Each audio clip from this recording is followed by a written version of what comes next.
Hello Internet, and welcome to another episode of Experimental Cataclysm. Now if you're new here, this is a show where I talk about recent changes and additions to the experimental version of Cataclysm Dark Days Ahead. Today will probably be the shortest video that I've made recently. There just is not much that I want to talk about. And then it's worth pointing out that the last thing we're going to talk about today involves some spoilers for some recent spoilers that were spoilered maybe a month ago. So let's just jump into it. So first up, let's give an update on picking up items using the examine command. Now we talked previously about how this had been removed and that G was now the main option for picking things up. This change has been reverted. E can now be used to once again pick up items. Now the keybinds have shuffled a bit for this, so you may need to manually assign this once again. There are now two separate commands, one for examining terrain only and one for examining terrain and items, which is the one you'll want for pickup. There's not much to say about this. I did try recently using the lowercase g key for pickup instead, and it was very difficult not to constantly mash the E key. I've done this for years and I've always used that command, so it was a tough sell for me. Now I try to give new key bindings a shot when they come up instead of just getting angry about them like I used to, but I do suspect that I'll probably continue to use E for pickup. Oh, and I should mention this was mainly from WAP Caplet, who has reverted this change. Now next up we have some additions to enemy weak points. The two that I saw were from Mail Clips and Terminator 244, and I'll have links to those PRs in the description down below. Now if you remember, weak points are an ongoing project in the game's development. We've already seen many zombies getting weak points assigned to them that the player can sometimes randomly exploit during combat. These two PRs added weak points for Kevlar zombies and for quite a few mutant insects. Now as the player, there's really nothing you can do about this. You cannot specifically target weak points, so there's really not much new for you to actually do. But I have been keeping an eye on weak points since they are continuing to develop and because I think they are an interesting idea. Having weak points on Kevlar zombies will probably be something of a boon to players since many things seem to end up evolving into them over time and they are pretty tough in general. Mutated insects probably won't have much of an impact on your game since most players that I talk to simply avoid them in the first place. Next up from Inglonious, we have some spawn audits in the game. This was comprised of several PRs and I will link to 3 of them in the description down below. We did talk recently about my stance on many locations in the game and how I think they spawn too many enemies.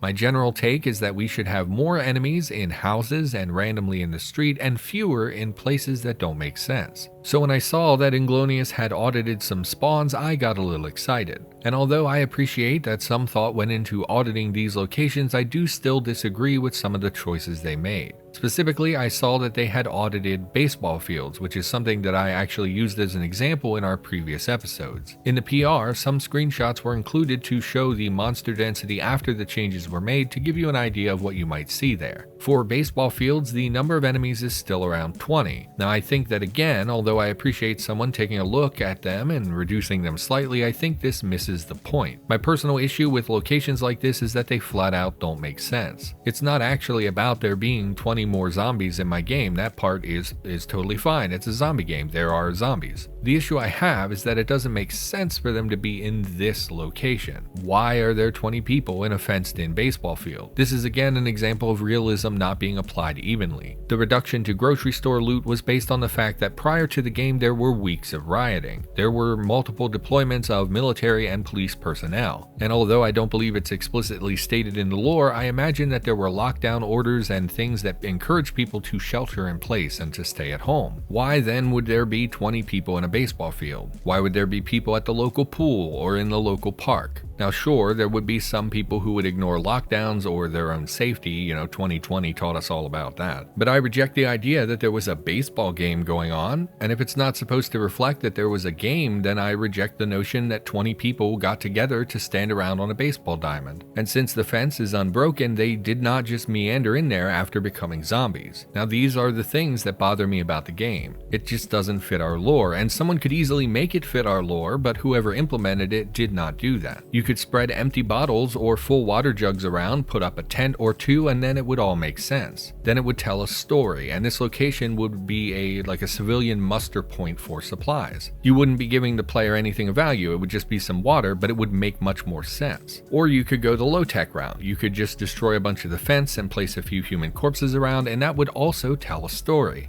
It would tell the story that some zombies chased humans in there and killed them, explaining why there's a small horde on a baseball diamond. But in general, people who make these locations, they don't do these things. And as always, for the record, my issue is not specifically with this particular PR. But mainly, this is part of my ongoing dislike for certain aspects of the game and has nothing to do with Inglonious. But that is enough negativity for one episode, so let's just move on to our final change here. Oh, actually, hey, this does contain spoilers for the, let's call it a weather effect. It's a spoiler regarding the recent weather effect that we covered a few weeks ago. And I don't know why I'm considering it a spoiler when it's weeks old, but it's one of those cool new things that I would feel bad spoiling if someone wanted to discover it organically. Anyway, that paragraph was enough time, hopefully, for the spoiler-free people to go away. Now, this change added some voice messages that occur during portal storms, as well as just making it overall kind of easier to know when they're happening if you're indoors. Now remember, almost all of the effects of the storm happen when you're outside, so this adds some things that you'll experience even when hiding in a shelter. These were added by Ramza, who is the person who implemented these storms in the first place. And the main thing, as I said, are voice messages that occur while the storm is active. I was going to show a list of these messages, but I actually think it would be more fun to just let people see them as they play. Now in the PR, someone does ask if these voices would interfere with your sleep, and Ramza has taken steps to keep that from occurring. Now I looked at the code here, and what I see is that they specifically tied this to sleep.